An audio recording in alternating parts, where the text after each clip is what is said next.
من اون شهر دورم که دریا نداره، که بی تو غروبم تماشا نداره. من اون شهر دورم پر از جای خالی، پر از آرزوی یه جشن خیالی.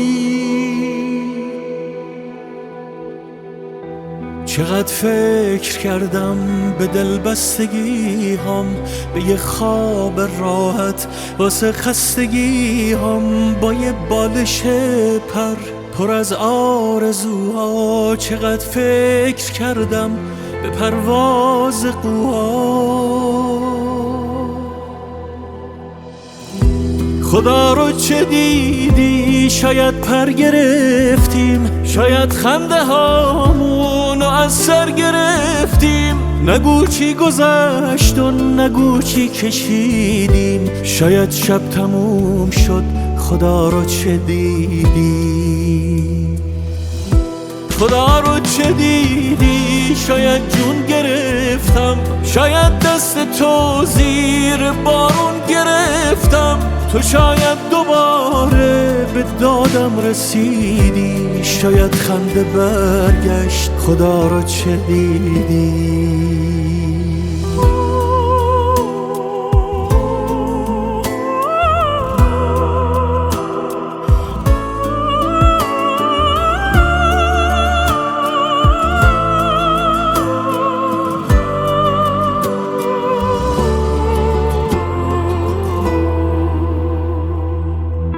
من اون شهر دورم که بغضش شکسته، که دلتنگی راه نفسهاشو بسته. خیابون خیابون پر از انتظارم، تو نیستی و راهی به جایی ندارم.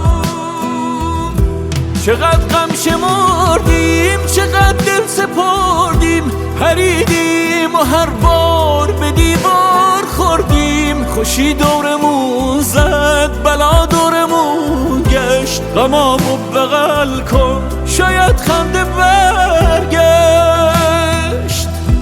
خدا رو چه دیدی؟ شاید پر گرفتیم، شاید خنده هامونو از سر گرفتیم. نگو چی گذشت و نگو چی کشیدیم، شاید شب تموم شد. خدا رو چه دیدی؟ خدا رو چه دیدی؟